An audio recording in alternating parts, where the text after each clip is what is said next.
Hello and welcome to the first video in the Jack of All Trades YouTube channel. We're going to be reviewing good video games for people my age, which are 14, 13, 14, 15, 16 maybe, I don't know, depending on taste. Now, with what I've compiled, people really seem to like open world games and things of that nature. So and as teenagers, we all like Batman. Batman's good. Batman is good. So I'm gonna be taking a look at the Arkham franchise of their video games. Batman Arkham franchise focuses morely on open world gameplay and beat 'em up style, which was popularized in the 90s with things like Streets of Rage, if anybody remembers that. It uses beat 'em up style, but this is in contrast of Streets of Rage due to the fact that it's very three-dimensional. When I say that, you have to think vertically. There are buildings around which you can grapple up on, which is very Batman-y. It's an adjective. I don't know. Now with the Batman Arkham franchise, like all games, it costs money. Now with Batman Arkham Asylum, which is the first game.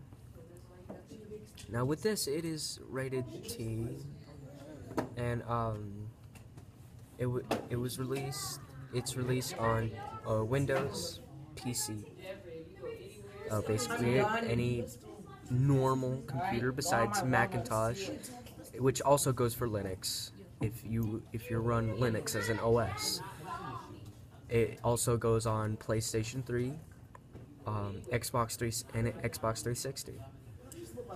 Now it is rated teen due to the fact that it has alcohol and tobacco reference. It has some blood due to the fact that it is a beat 'em up game. You have to use a bit of violence. There is mild language, nothing too extreme, and some suggested themes. Now, I played this game, and most of the suggested themes are referencing Batman himself, which is his deceased parents. Now, Batman Arkham City, the next game in the franchise, and this, in Arkham Asylum, you are trapped by Joker in Arkham Asylum, and you have to stop him. In Arkham City, the warden of Arkham Asylum has blocked off a portion of the slums of Gotham City, and he has turned this into a large mega prison. Now he did it again. Joker, he took over the place and trapped Batman in there. But it's not Joker this time. My bad. Joker is in this game, and he's considered as a secondary villain. Now, the primary villain is a man of the name Hugo Strange.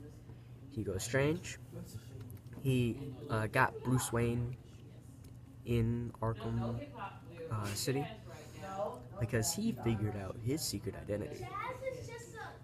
He figured out the Batman is Bruce Wayne, and this does not go well for old Bats. He's trapped in there, and he has to take care of Hugo Strange, who is actually being puppeted. Spoiler alert, being puppeted by, what's his name? Well, I forgot his name, but, I'll post it in the comments if I can remember. I beat that game. Like, this is where my experience with the Arkham games stopped. I'm just going off of hearsay at this point. Now, Hugo Strange, once you get him, you have to take care of Joker. But in this game, Batman actually crosses his own line that he set for himself by killing the Joker. And with this, let me check real quick. Arkham City is still rated teen, and for the same exact reasons, of course. Now, with the suggestive themes in this, it's his parents again, which Hugo Strange uses as a bit of a scare tactic to get to Batman. Now, the next game in the franchise is Batman Arkham Origins, and this actually takes place before Arkham Asylum, is a prequel to that game, and it's how the Joker, how Batman caught the Joker in Gotham City.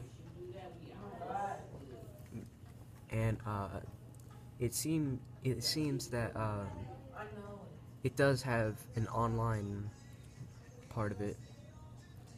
It's not just single player like the other games. Now, with this, it's actually the rival gangs in Gotham City, such as people that work for Bane, people that work for the Penguin, and people that work for the Joker, and these gangs battle it out for some reason in whatever map they choose. But there's also two wild cards, which are Batman and Robin. And Robin, since Arkham City has been a downloadable content character that you can use if you pay a small fee to be able to use them in-game. With Arkham Origins, I keep saying Arkham Oranges is wonderful. But this has actually gotten worse reviews as far as the other two games, which normally stay around 9, 10. This was about a 7 with the critics, and it seems to be a bit more tame while I'm looking at esrb.org for Entertainment Software Rating Board.org. It's rated teen for blood, drug reference, language, mild suggestive themes, and violence. And it seems to be a bit more tame, but as far as quality, people have said it is of lower quality. But the latest or newest installment in the Arkham franchise seems to be either ESRB really cracked down and started being a bit more strict around the time that it was released, or it seems that it is rated M, which I guess wouldn't be very good for us as teenagers, but it has less things listed than Arkham Origins, which I said looks a bit more tame due to the fact that it has less things listed. But it says blood, language, suggestive themes, and violence, which I guess the language was cranked up, which really isn't good for us if we repeat it. Now, with the Arkham franchise, it seemed Arkham Knight was a little bit in the middle. It was around 8. A little bit better than Arkham Origins, but still a little bit less than Arkham City or Arkham Asylum. Now, with the Arkham Knight,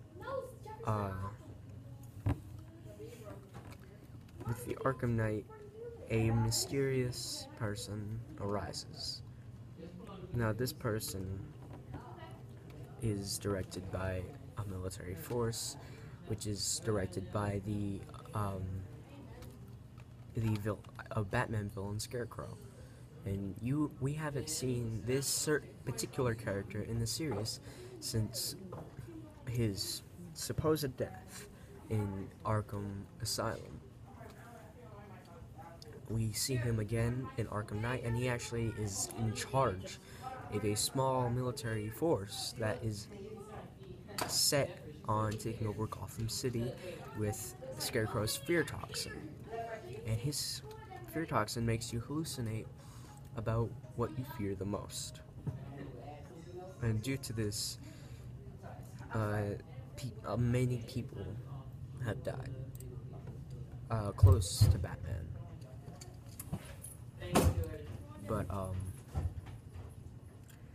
he was actually infected with the fear toxin, and throughout the game, you hallucinate by about one person you did not want to see at all, and that is the Joker.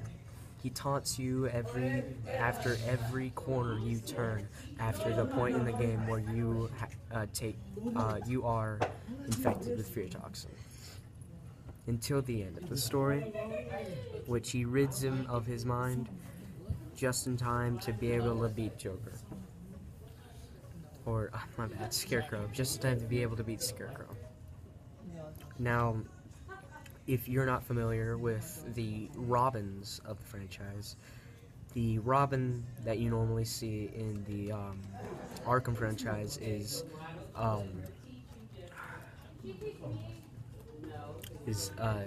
Timothy Drake. There have been 4 Robins.